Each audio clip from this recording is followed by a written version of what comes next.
በስመ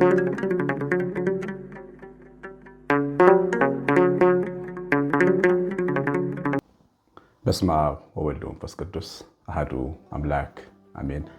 የተወዳችሁ የእግዚአብሔር ልጆች ብሩካን ቤተሰቦቼ እግዚአብሔር አብ የወደዳችሁ ጌታችን ኢየሱስ ክርስቶስ የሞተላችሁ መንፈስ ቅዱስ ሀብተ ወልድ ስመ ክርስትናን የሰጣችሁ የተባረከውን የቅዱሳን ቤተሰብ ያደረጋችሁ እኛ በህብረት ነው የምንኖረው በሰማይ መላእክት ከበኩራት ከጻድቃን መናፍስት ነፍሶች ጋር ከቤተክርስቲያን አንድነት ጋር እንድንኖር ያደረገን አምላካችን እግዚአብሔር የሁሉ ገዢ የሆነ ንጉሳችን ኢየሱስ ክርስቶስ አምላክ የሆናችሁ መድኃኒት የሆናችሁ ሁላችሁ ደህና ቆያችሁ።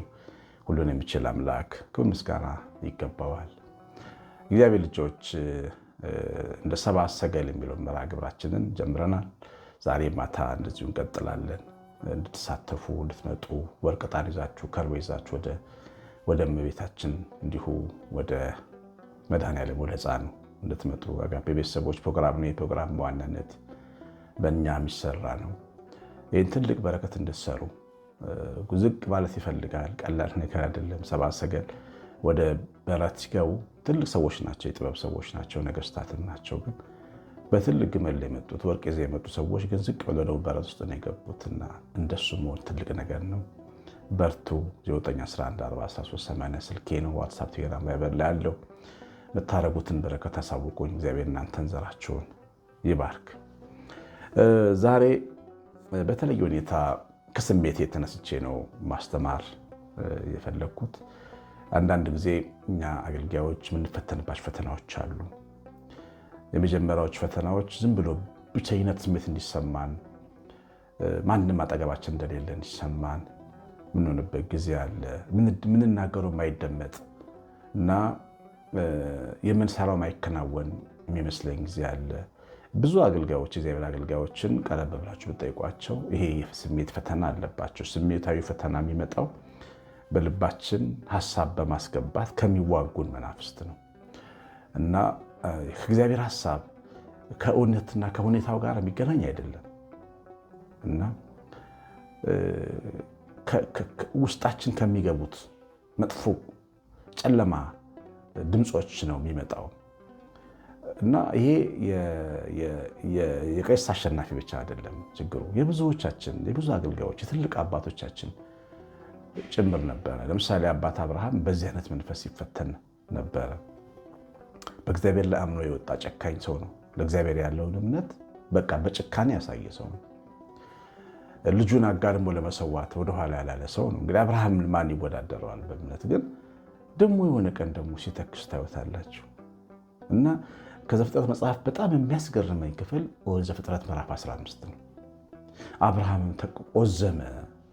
በቃ የሆነ ቀን ብርትት ጥንክር ያለው ሰውዬ፣ ጭክን ያለው ሰውዬ፣ ተግባራዊ እምነት ያለው ሰው፣ ስራ ያለው እምነት ያለው ሰው፣ እጀ ብርቱ ክንደ ብርቱ የሆነው ሰው ደግሞ እኔን ማን ይወርሰኛል በቃ ብሎ ተስፋውን ረስቶ እግዚአብሔር የተናገረውን ቃል ረስቶ ሲተክስ ስታዩት ይህን ስሜት ምን አመጣበት ብለን እንድንጠይቅ ያደርገናል። ቅድም እንዳልነው በልብ ውስጥ የሚገቡ ድምፆች ናቸው። አያችሁ፣ ቅዱሳን መላእክት እኛን ያገለግላሉ። መንፈስ ቅዱስ እኛን ይናገራል። እግዚአብሔር አብ ጸንቶ ይተክለናል። ጌታችን ኢየሱስ ክርስቶስ መምህራችን ያስተምረናል። በዛው ልክ ደግሞ እርኩሳን መናፍስትም ደግሞ ይናገሩናል፣ አብዝተው ይናገሩናል። ያ ድምፅ ውስጣችንን ሊቀይረው ይችላል እየበረታ ሲመጣ፣ ወይም እሱን በመስማት ልባችን ዘንበል ሲል። ያው በምንሰማው ልክ ነው የምንፈተነው። እግዚአብሔርን ጨክነን ስንሰማ ደግሞ እንበረታለን። የሚገርማችሁን ያው እንደዚህ አይነት ስሜት የተሰማኝ ነበረና ከዛ መኪና የነዳውን እንደዛ ስሜት እና ተበሳጨው በዛ ስሜት። ለምንድን ነው እንዲህ አይነት ስሜት የሚሰማኝ? ምክንያቱም እግዚአብሔር ከኔ ጋር እንዳለማ ምን ሰው ነኝ። በመንገዴ ሁሉ እንደ በኩር ልጅ የሚያኖረኝ አገልጋዩ እንደሆን ካውቃለሁ እና እግዚአብሔር ሙልቅቅ አድርጎ ከሚያኖራቸው በጣም ከሚሰማቸው ከሚወዳቸው አገልጋዮቹ አንዱ እንደሆንኩ ማመን ሰው ነኝ እና እንደዚህ አይነት ስሜት ተሰማኝ እና ስሜት ሲሰማኝ ግን ራሴን ወቀስኩ። አሁን ሁለት አይነት ነገሮች ይፈጠራሉ በሰው ስሜት ውስጥ። አንዳንዶቻችን እንዲህ አይነት ስሜት ሲሰማን ቶሎ ብለን እግዚአብሔርን እንወቅሰዋለን። በቃ ከስሜታችን ጋር አብረን እንሰራለን ማለት ነው። አንዳንዴ ደግሞ ራሳችንን የምንወቅስበት ጊዜ አለ። እኔ የመረጥኩት ሁለተኛው ምርጫ በራሴ ወቀስኩ። ያደረገልኝን ያለፍኩትን የኤርትራን ባህር መሻገሬን አሰብኩ። እኔ እኮ እስራኤል ነኝ፣ በዓይኔ ፊት ውሃ ሲከፈል አይቻለሁ። በቃዴስ በርኔ ድንጋይ ውሃ ሲያመነጭ አይቻለሁ። በሱር በረሃ ላይ ምንጭ ሲንፎለፎልልኝ አይቻለሁ። በኢያሪኮ ግንብ ፊት ድንጋይ ሲናድልኝ ያየው ሰው ልጁ ነኝ። ለምንድን እንደዚህ ስሜት የሚሰማኝ ብዬ ራሴን ወቀስኩ። ከዛ ደግሞ ለመጸለይ ሞከርኩ። መቼም ቤተሰቦች ስለሆናችሁ ሳልደብቃችሁ ነገራችሁ እና ለመጸለይ ሞከርኩ እና ጌታ ሆይ እባክህ እርዳኝ፣ አጠንክረኝ ብዬ ጸለይኩና ማምን የሚያቅታችሁ ነገር ልንገራችሁ። እንዳልኳችሁ መኪና እየነዳሁ ነው እና አጠገቤ አንድ ትንሽ መኪና መጣች እና ቆመች። የነዳሁ ከፊት ለፊት ተገድጄ መቆም ነበረብኝ። ምክንያቱም አትክልት ተራ የሚባል ሰፈር አለና እዛ ውስጥ ከአትክልት ተራ የወጣች ዕቃ የጫነች መኪና ነች። ቁሽብ ያለች መኪና ነች፣ የኔ ቢጤ ነች እና ቆመች። እላዩ ላይ ግን ብርሃን የሆነ ጥቅስ ተጽፎባታል እና እግዚአብሔር ደካማውን ያበረታል ይላል ጥቅሱ። አንተ ደካማን ያበረታለሁ ማለቱ ነው። በቃ ተደሰትኩኝ። ያው ሁለት ነገሮች ነው የሚያስደስቱኝ። ጥያቄ ስትመልስልኝ ብቻ ሳይሆን እግዚአብሔር አብሮኝ እንደሆነ ሁልጊዜ ሳይ ደስ ይለኛል። ተደሰትኩ። በቃ ተደሰትኩ። ከዛ ጥያቄዎች አሉኝ እና በጥያቄዎቼ ላይ አስገራሚ መልሶችን በስልክ በምናምን ይመጣና ይነገረኝ ጀመር ማለት እና ማን ይመስለዋል አሁን ይህንን አምላክ? እግዚአብሔር ልጆች፣ እኔ ማለት እናንተ ማለት ነው። ስሜታችን አንድ አይነት ነው። ልባችን አንድ አይነት ነው። መንፈሳችን አንድ አይነት ነው። የተለየ ሰው አይደለም እዚህ ውስጥ ያለ። ሁላችንም አንድ አይነት ነን። ድካማችን አንድ አይነት ነው። እኛ ብቻ አይደለም። የትናንቶችም አበው ነቢዩ ኤልሳ በጣም ኃያል ነቢይ ነበር። ኃያል መሬት አንቀጥቅጥ የነበረ ነቢይ ነበር። ነገስታት የሚፈሩት የሚጨነቁለት የሚታዙለት ነበር። በዘመኑ አካብ የተባለ ንጉስ ነበር እስራኤልን ይገዛ የነበረው እና በጣም ይፈራው ነበር። ምክንያቱም ከኤልያስ ጋር ሰማይም አብራ ቆማ ነበር።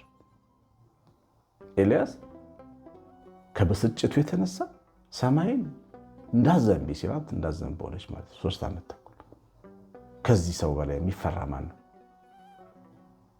ከአካብና ከኤልዛቤል አማልክት ጋር ኑ እንወዳደር፣ የኔና የናንተ አምላክ ይወዳደር ብሎ በቀርሜሎስ እግዚአብሔርንና በዓልን አወዳድሮ እግዚአብሔር የእሱን መስዋዕት በሰዓት ወርዶ እስኪበላ ድረስ ራሱን የሚገልጥለት ነቢይ ነው ኤልያስ። በጣም ድንቅ ሞትን ሳያይ በእሳት ሰረገላ ሄደ ነው።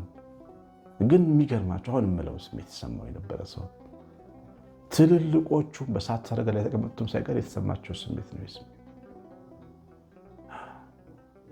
በሞት ይሻለኛል ለምን አትገለኝም ብሎ ጭንቅላቱን በጉልበቶቹ መካከል ቀብሮ ተንበረኮ አልቅሷል። በቃ እኔ አንተን ከማመልክ ህዝብ ጋር ብቻዬን ምን እሰራለሁ ብሎ ቅናቱ፣ ንዴቱ፣ የመሞት ፍላጎቱ ከእግዚአብሔር ክብር ጋር የተገናኘ አንተ ተረስተ ምን ነው መኖር ለኔ? አንተ ተክደ የኔ ክብር ምንድን ነው? የኔ እንጀራ መብላት ምንድን ነው? አንተን ትውልድ ረስቶ የኔ በእሳት ሰረገላ መሄድ ምንድን ነው? ግደለኝ። የመንፈሱን ድካምም ጭምር ነው የሚያሳየው። እግዚአብሔር ሳይገል ያድናል። ሳይገል ክብርን ይገልጥ። መፍትሄ የምንሰጠው እኛ ገላግለኝ፣ ውሰደኝ ገላግሎ ወስዶ አይደለም። በህይወታችን ቆመን በሰው ሁሉ ፊት ያዘጋጀው ማዳኑን ያሳየናል። ችግር የሌለበት አምላክ ነው የኛ አምላክ፣ ሁሉን የሚችል አምላክ። ግን ትልልቆቹም ሳይቀሩ ይህ ስሜት ይሰማቸው ነበር እና ይህ ስሜት ቢሰማችሁ ድንቅ እንደሆነ አድርጋችሁ እንዳታስቡ ነው ቤተሰቦች። ስሜቱን ያን ወደ በረከት መቀየር፣ ወደ በረከት መለወጥ ያስፈልጋል። አያችሁ ለምሳሌ ለምንድነው እንደዚህ የሚሰማኝ ብሎ ከራስ ጋር መወቃቀስ ያስፈልጋል። እግዚአብሔር ላይ ያለመነሳት ስሜት አጀንዳ ሲሰጠን ያንን ይዘን አለመጮህ፣ ከእግዚአብሔር ጋር አለመጋጨት። አያችሁ፣ አይመለከተውም እሱ። እኔ ሞቅ ሲለኝ፣ እኔ ቅዝቀዝ ሲለኝ፣ እኔ ደመና ስሆን፣ እኔ ፀሐያማ ስሆን ከእግዚአብሔር ጋር ምን ያገናኘዋል? ምንም እኮ ያገናኝ። የእኔ እንቅስቃሴ ነው። እኔ ጥላ ቢወድቅብኝ ከፀሐይ ፊት ዞር ስላልኩ ነው። ፀሐይ ፈካ ብታደርገኝ፣ ብርሃን ቢወድቅብኝ ፀሐይ ፊት ስለቆምኩ። እኔ ስትንቀሳቀስኩ በመጡ ጉዳዮች ላይ እግዚአብሔር ለምን ይወቀሳል? እና አንዳንዴ በስሜታችን ውስጥ የሚፈጠሩ ነገሮች ከእግዚአብሔር ጋር እንዲያላትሙን ጠላት ሊጠቀምባቸው ይሞክራል፣ ግን አይደለም። በአጠቃላይ ግን እግዚአብሔር በጣም ቅርብ አምላክ፣ የስሜታችንም የመንፈሳችንም አምላክ ነውና በዘካርያስ ትንቢት የተጻፈውን አንድ መልካም ቃል ላንብብላችሁ። ትንቢተ ዘካርያስ ምዕራፍ 10 ቁጥር 12 በአምላካቸው በእግዚአብሔር አበረታቸዋለሁ፣ በስሙም ይመካሉ። እግዚአብሔር መበርቻ የሆነ አምላክ ነው። እግዚአብሔር ኃይልም ጭምር ነው። ቻርጅ የምናደርግበት ኃይል ነው። አቅም የምናገኝበት ኃይል ነው። ደካማ ሰው አቅም የሚያገኝበት ኃይል የሌለውን ሰው ምንኛ ረዳኸው የሌለ ደካማው ሰው ኃይል የሚያገኝበት፣ ብቸኛው ሰው ሙሉ የሚሆንበት፣ የተጠማው በበረሃ ውሃ የሚጠጣበት አምላክ ነው። የአምላካችን ስም የሚያበረታ ነው። እንዲህ አይነት ስም ቢሰማችሁ ይሄን አትርሱ። የአምላካችሁ ስም የሚያበረታ ነው። እግዚአብሔር መገኘት ታጋሽ ነው። ታጋሽ መገኘት ነው ያለው። አያችሁ፣ ስሜታችንን ድካማችንን የሚያውቅ የካህናት አለቃ ነው ያለን ሰማይ። ይገርመኛል። በጎኑ ችንካር አለ አሁን ድረስ እኔና የናንተ ጌታ እጆቹ ላይ ችንካር አለ። ይህ ስሜት ነው። ይህ ስሜት ነው። ስሜት ነው። ቶማስ ያን ችንካር በነካ ጊዜ ነው ብሎ ጮኸ። ስሜታችን ይገባዋል። ቁስላችን፣ መወጋታችን፣ ህመማችን ይገባዋል።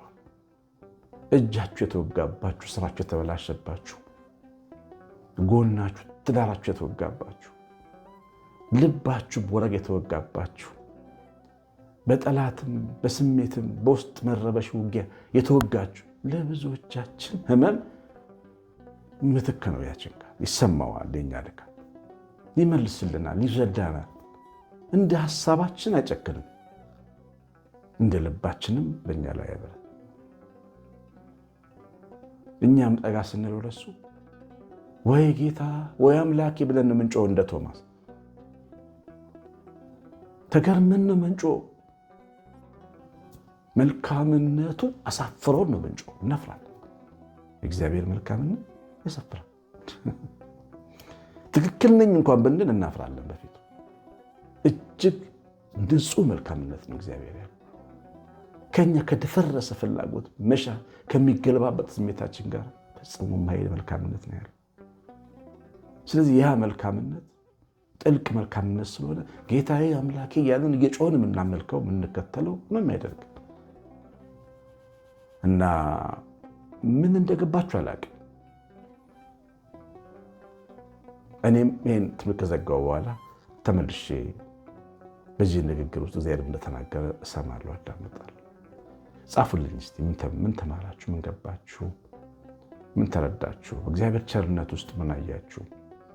እጅግ ውብ በሆነ አምላካችሁ ውበት ውስጥ ምን አያችሁ? ሽቶ በሚሸተው አምላካችሁ መዓዛ ውስጥ ምን ሸተታችሁ? በደጉ በለስላሳው አምላካችሁ ለስላሴ ውስጥ ምን ገባችሁ? እስቲ ንገሩኝ፣ ጻፉልኝ እስቲ እግዚአብሔር